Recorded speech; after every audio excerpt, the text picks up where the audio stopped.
Queridos amigos, minhas queridas amigas, o mundo está de novo em guerra. Dos milhares de anos, são milhares de guerras, onde parcela da espécie humana sempre foi morta pela outra metade.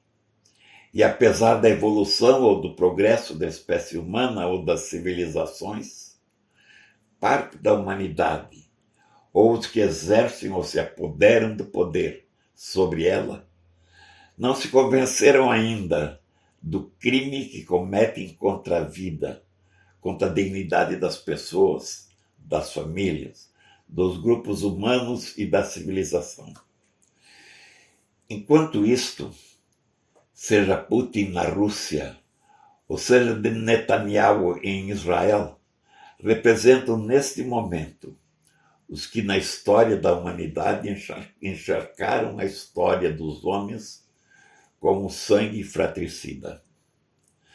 No entanto, quero dizer que eles se viabilizam e viabilizam as tragédias das guerras, especialmente por dois motivos, entre outros. Outros que dormitam no subconsciente das culturas ou das sociedades. Por isso é preciso estar atento. O primeiro, pelos que por suas ações condenáveis fabricam as justificativas para os senhores da guerra, dentre os quais hoje são representantes icônicos o terrorismo e os terroristas.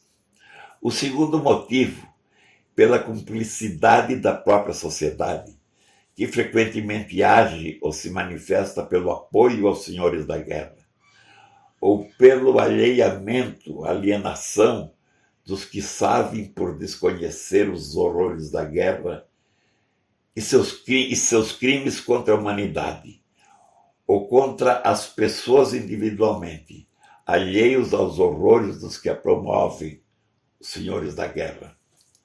Nada tenho a dizer mais sobre os promotores da guerra e suas justificativas, como os que usam do terror que lhes dá tais justificativas, com que enganam a muitos para justificar a guerra que fazem. Mas teria muito a dizer sobre o apoio de parcelas da sociedade aos senhores da guerra. Esses que nas sociedades silenciam e se alienam aos horrores da guerra e ao crime dos que as promovem. E esses são os pais ou as mães dos filhos que partem para morrer. Das irmãs e das namoradas que veem os irmãos e os namorados partir, e metade, pouco mais ou muito mais, vão e não voltam mais, como há de dizer o poema. É por essas razões que existem as guerras, existem e continuarão existindo, enquanto os fazedores da guerra valem-se do terrorismo ou do apoio e da alienação de parcelas da sociedade sob seu crime. Aliás, falo seu crime, queridos amigos, minhas queridas amigas, no singular, e não seus crimes no plural, porque os chamados crimes de guerra constituem apenas faces diversas do mesmo crime, do crime total, do absoluto crime que é a própria guerra. Queridos amigos, minhas queridas, o livro de poemas Roteiros para o Centro do Mundo, publicado no ano de 1999, como publicação do ano pela Academia Catarinense de Letras, entre outros poemas, mostra um que escrevi pelo ano de 1970, enquanto o mundo vivia o surrealista drama ou a humana tragédia da guerra dos Estados Unidos contra o Vietnã. O poema se chama Ódio aos Marines que Partem para Morrer.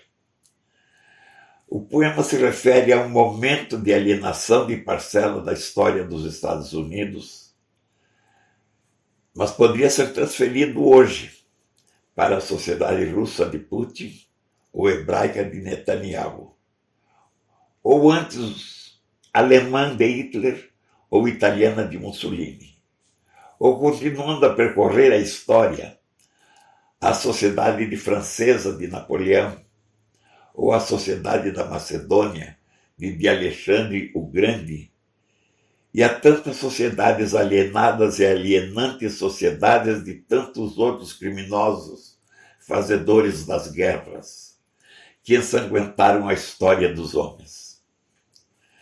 Talvez também da guerra contra o Paraguai, da sociedade brasileira, ou não.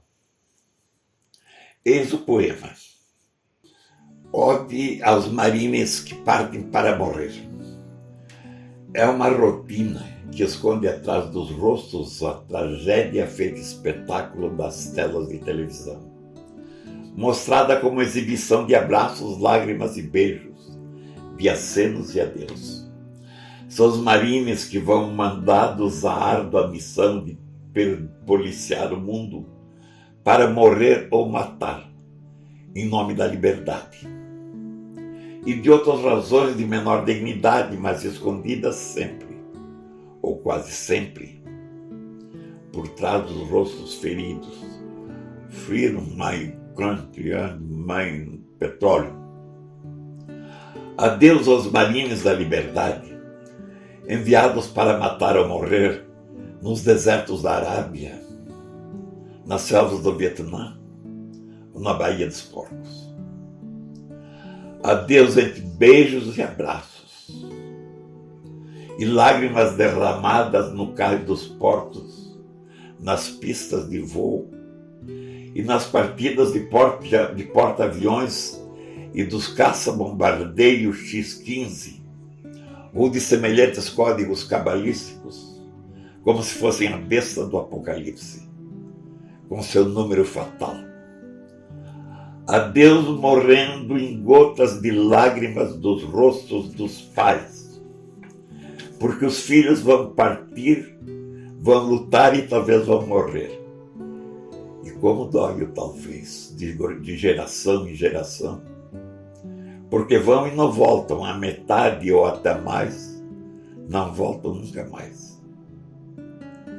Mas eles vão empurrados, os marines, para matar ou morrer. E para que foram feitas as lágrimas, senão para chorar? E os braços, senão para o adeus? E os abraços? Para que servem os moços, senão para morrer? E as namoradas, senão para ficar? E as mães? Para que servem as mães, senão para olhar de longe os filhos na hora da partida e acenar?